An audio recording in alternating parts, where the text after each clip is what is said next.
Salut à tous, bienvenue pour cette nouvelle vidéo. Alors aujourd'hui je t'emmène sur un lieu qui m'est cher parce que c'est sur ce lieu que j'ai démarré la photo animalière. Je vais te parler de certaines choses, de 3 habitudes à ne pas garder, surtout lorsque tu débutes, si tu veux vraiment progresser en photo. Excuse-moi pour le bruit des voitures, mais le lieu que je vais te présenter se trouve à côté d'une route. Il est quasiment en fait en ville et c'était là parce que c'était à côté de chez moi. C'est pour ça que je venais très régulièrement pour démarrer en fait la photo animalière. Alors je vais parler un petit peu plus fort qu'à l'habitude parce que j'ai encore une fois oublié de prendre mon micro-cravate. Donc heureusement que j'ai un bon micro sur le téléphone. Et donc je vais te montrer un petit peu, on va avancer, je vais filmer un petit peu et puis on se retrouve au bout.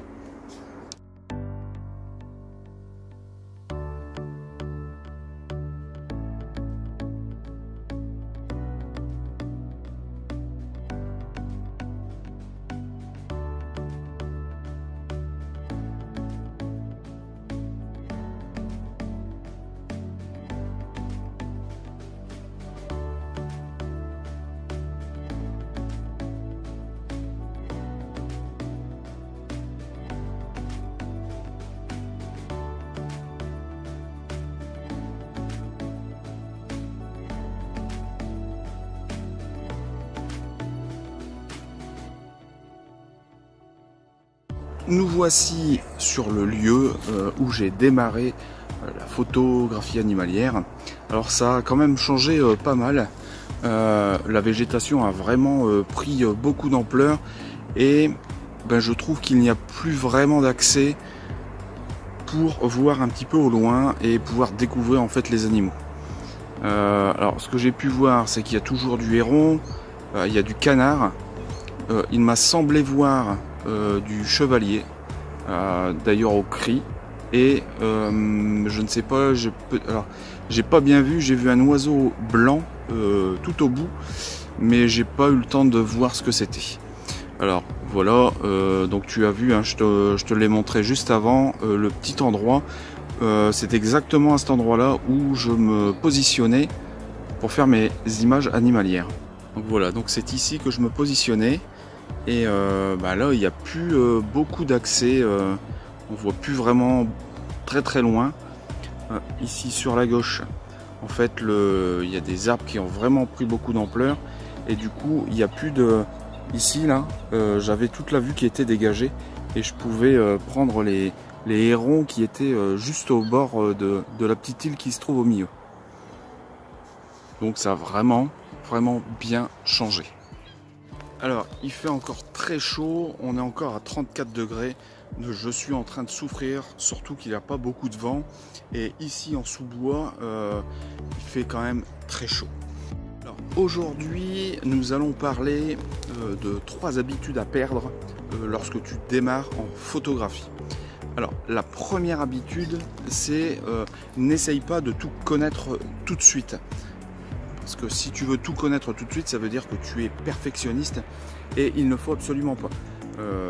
Ton perfectionnisme va arriver au fur et à mesure du temps et tu vas le découvrir plus tu vas travailler, mais n'essaye pas de l'avoir dès le départ. Alors c'est normal, quand on démarre, on aime avoir des choses qui fonctionnent assez rapidement, quelque part pour se donner de la motivation.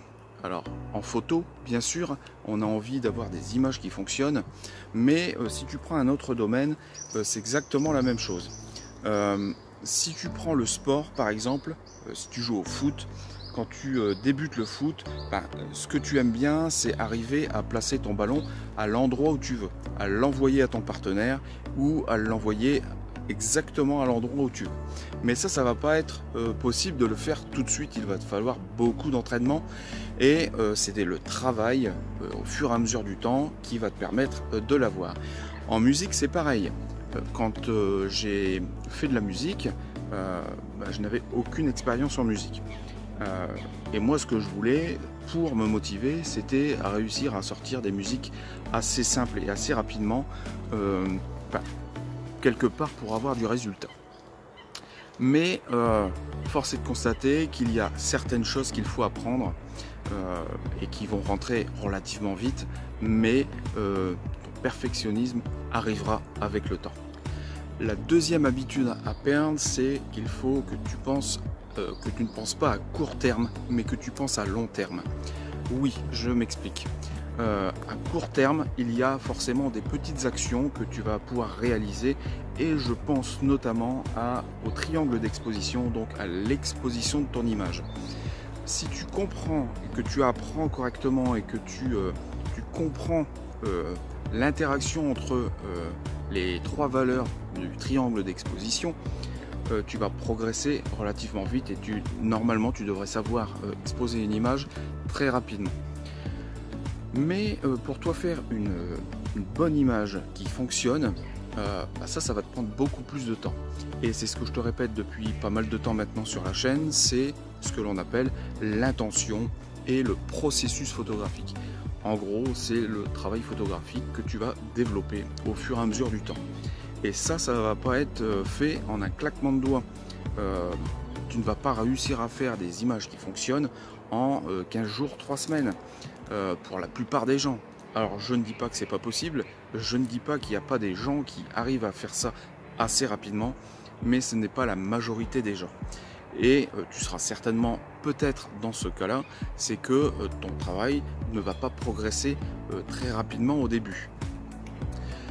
Donc c'est vraiment un travail à faire tout au long en fait de sa carrière de photographe et de sa vie en fait, tout simplement parce qu'un travail photographique, donc l'intention et le processus, moi je pense que ça se développe toute la vie et il progresse toute la vie. Mais pour toi avoir vraiment des images qui vont commencer à fonctionner, il va te falloir un petit peu de temps. Donc pense surtout à long terme et pas à court terme. Imagine bien que ce que tu vas rater à court terme, tu le réussiras à long terme. Enfin, la dernière habitude à perdre, c'est ne sors pas qu'une seule fois, par exemple le week-end, le dimanche, et puis après tu ranges ton appareil photo toute la semaine. Non, parce que si tu veux progresser et avoir plus de chances de progresser rapidement, il va falloir que tu travailles, que tu t'investisses et que tu travailles régulièrement. Moi, j'aurais plutôt tendance à te dire de shooter, même si c'est qu'une demi-heure par exemple tous les jours, mais shoot tous les jours, apprends à faire des photos. Même si tu es chez toi, apprends à faire des photos tous les jours, shoot, travaille et comprends comment ton image va être réalisée, ta lumière, comment elle va intervenir sur ton sujet. Et c'est grâce à ça que tu vas pouvoir progresser. Alors surtout, ne range pas ton boîtier, laisse-le sorti parce que tu vas avoir beaucoup d'occasions de pouvoir réaliser des images, par exemple chez toi. Et c'est vrai qu'on a toujours un petit peu la flemme de se dire « Ah ouais, mais le boîtier, il est rangé, j'ai pas envie d'aller courir. » Et non, laisse-le à portée de main. Et puis dès que tu as l'occasion, dès que tu as quelques minutes devant toi, profites-en pour faire des photos et progresser.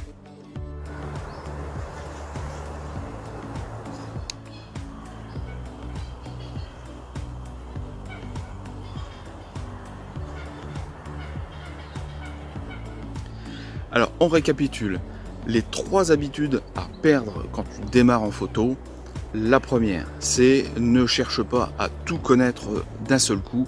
Ne sois pas perfectionniste parce que ça va ne te mener à rien. Progresse doucement mais sûrement. La deuxième habitude à perdre, c'est de penser à long terme.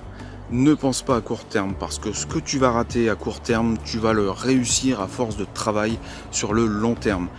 Ah oui, parce que quand tu vas démarrer, ce que tu vas rater dans les 3, 4, 5, 6 premières semaines, eh bien, au bout d'un an, tu arriveras à faire ce que tu veux sur tes images.